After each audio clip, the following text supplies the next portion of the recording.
In this video, I'm going to show you how Bible scholars should have dealt with Lady Babylon. Oh man, does he mess them up. So what they should have done, because they're allegedly scholars or believers, then they should have basically started out going after Hillman from the perspective of what Jesus told them. Jesus said you must become innocent like children before you enter the kingdom of heaven. You must be pure in heart. You must be unselfish. And then in Gospel of Thomas, he talks about some cool stuff like being passers-by, such that we don't become materialists.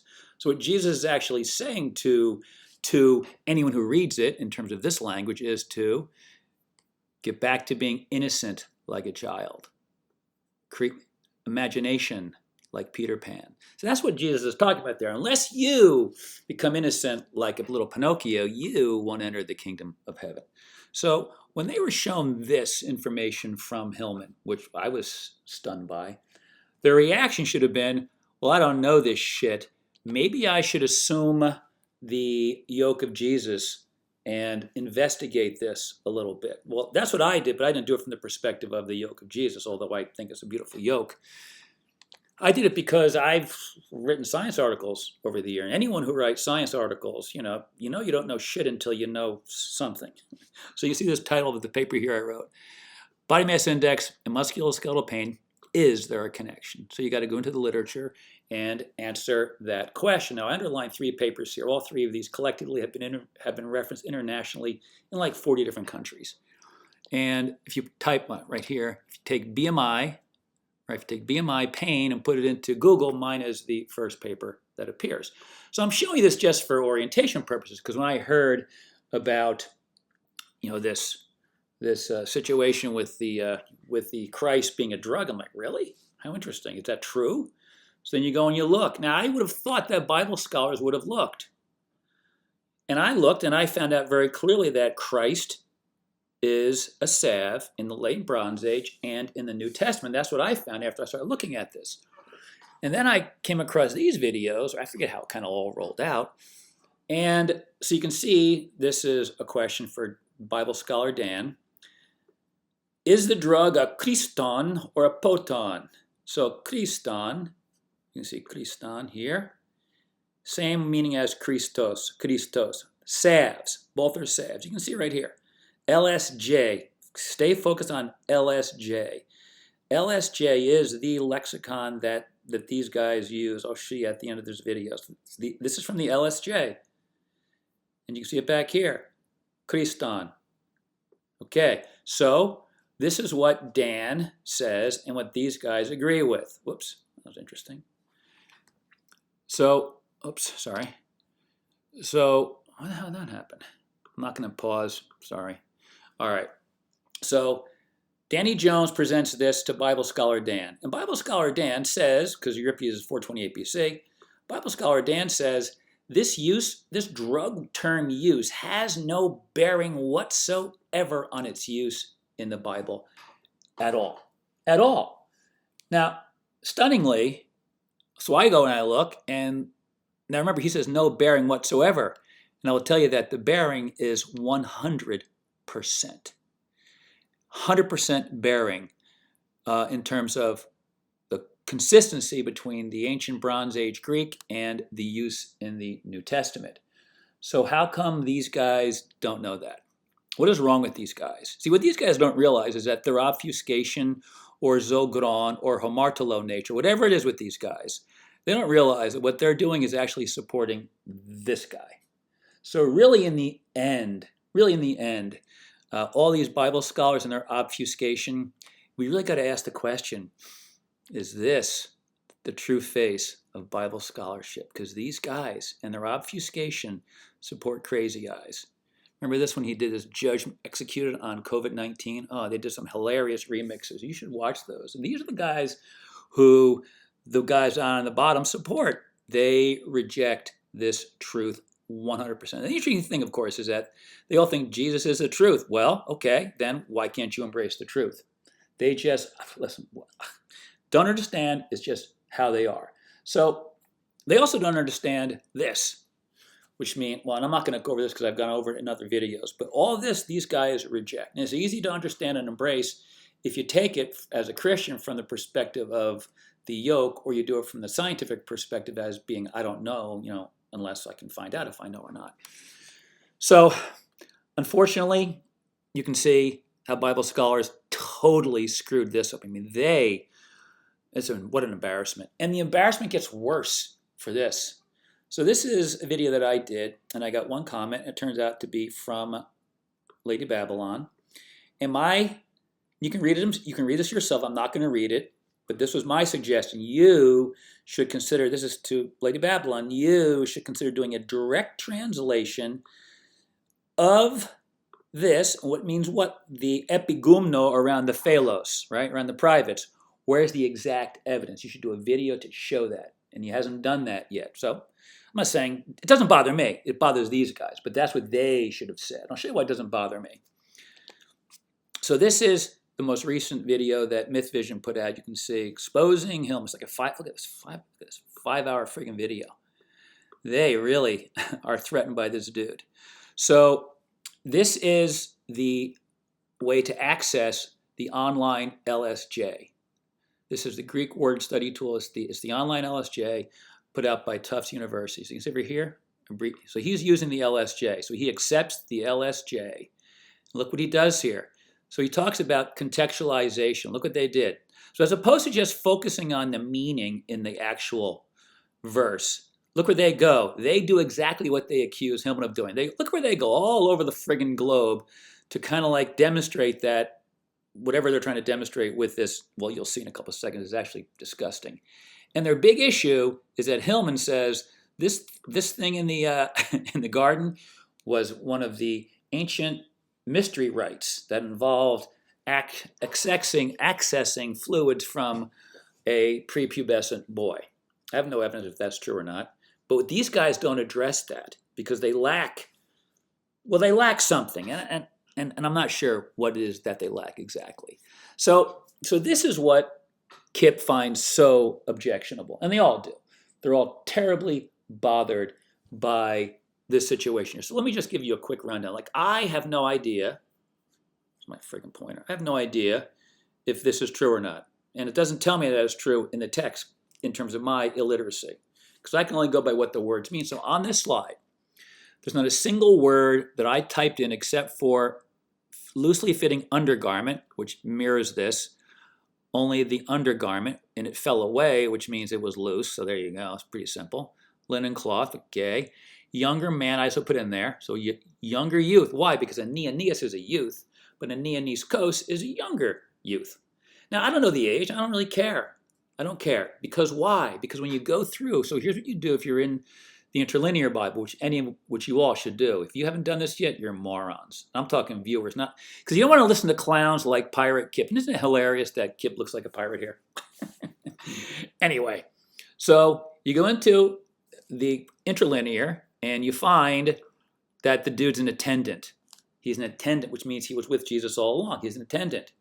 And the reference that they have in the LSJ, and remember, the LSJ is what they're using. The LSJ tells us that he's a servant. And the evidence of this, its use, is that Mark 14:51 is telling us that this neoniskos is a servant of Jesus, according to the LSJ that these guys accept, right?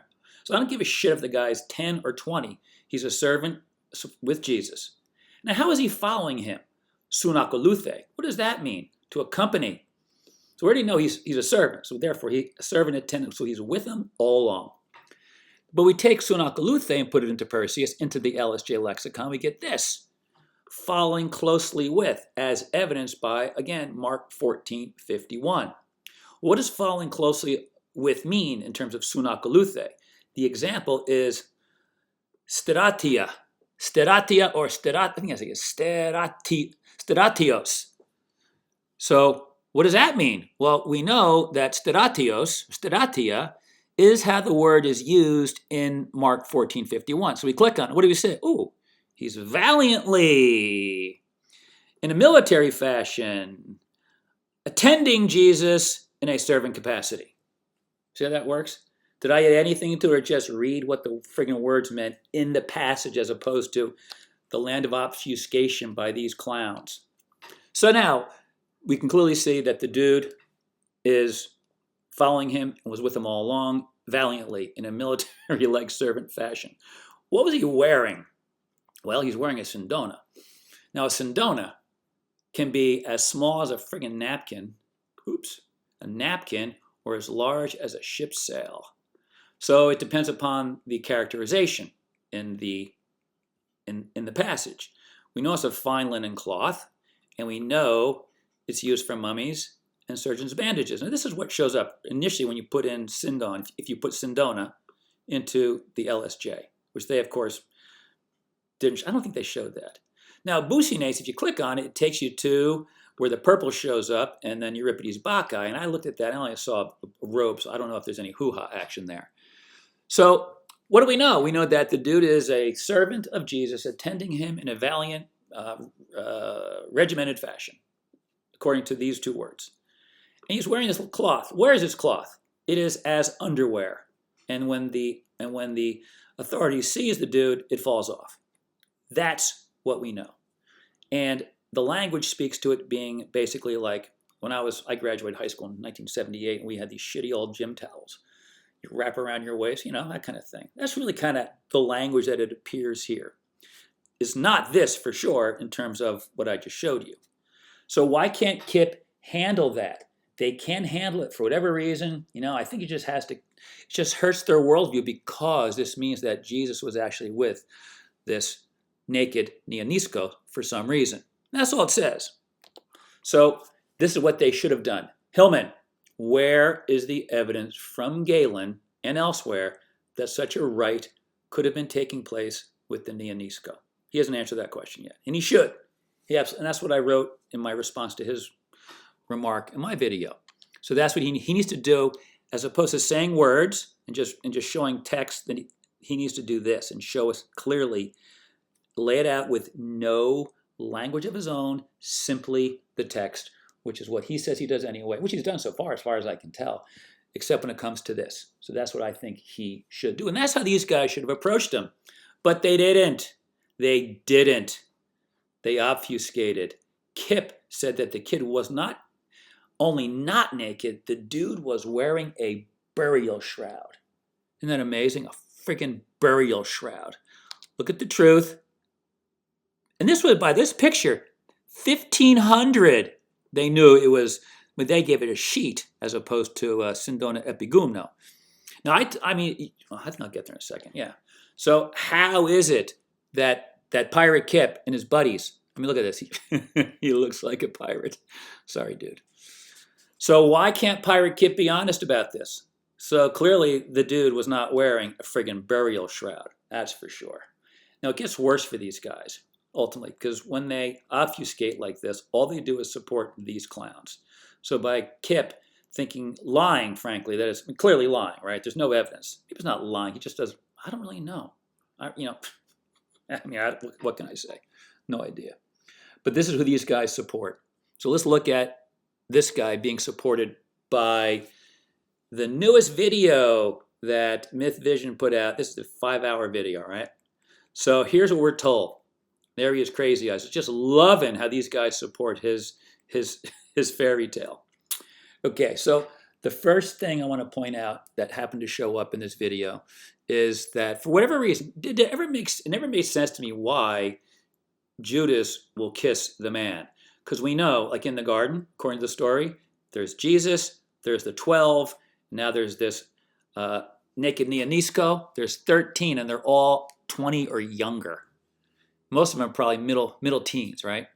So why would you need to go kiss a man if he's the only man there? Because he's surrounded by 13 teenagers.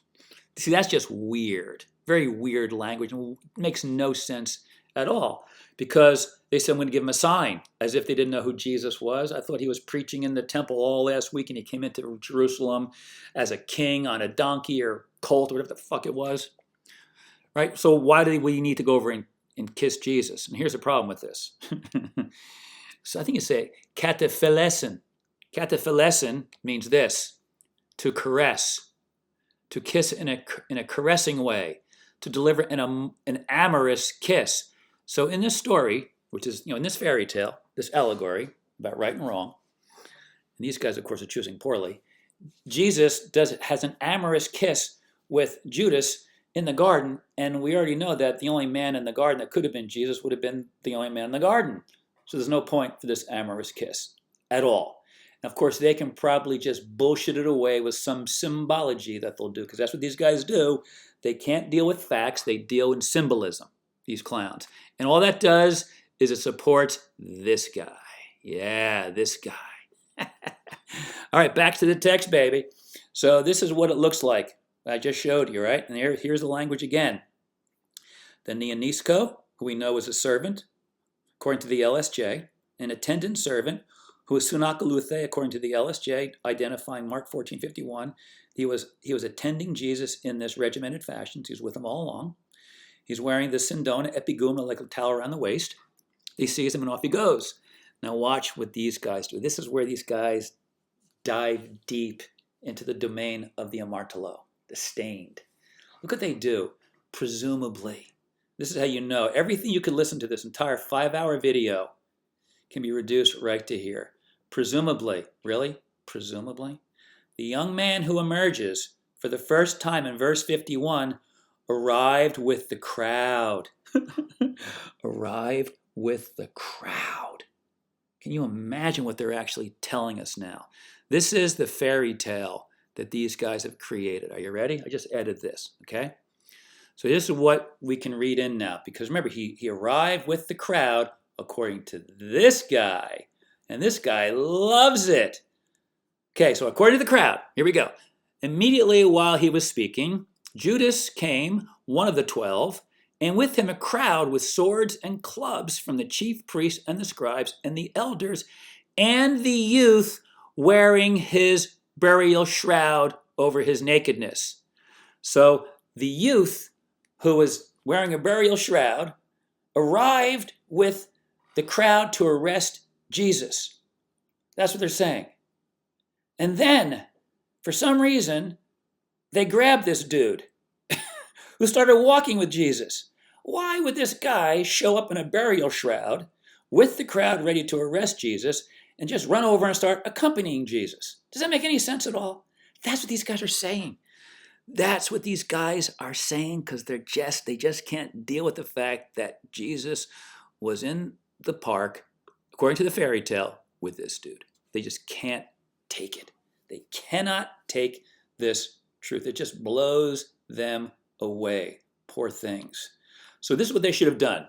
The alleged scholars should have checked the language carefully, and they would have quickly realized, as I did, that the medicated stuff is not in the text but inferred by Hillman. They should have challenged Hillman on that.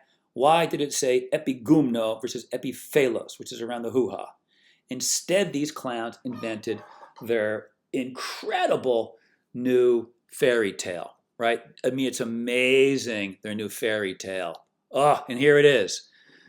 The naked youth wearing a burial shroud arrived with the crowd to arrest Jesus, and then started following Jesus in a military fashion, and then ran away naked to avoid being caught by the crowd he arrived with. That's their position. Is that unbelievable? I mean, is that mind-boggling? Horrible. What a horrible joke this is. So are these guys Zogron? I mean, are they literally taken captive by the false ideology? Are they Zogron by it? Or are they literally the amartalo that Jesus came for? To stop lying and being stained and wicked, right? Because the support, what these guys are doing is they're supporting this horror show that goes on over here. So why can't these clowns do what Jesus told them to do when they were Christians before they decided to become atheists, or if they're still Christians now, they should listen to what Jesus told them to do. And if they did that, all of their problems with Hillman would not have emerged.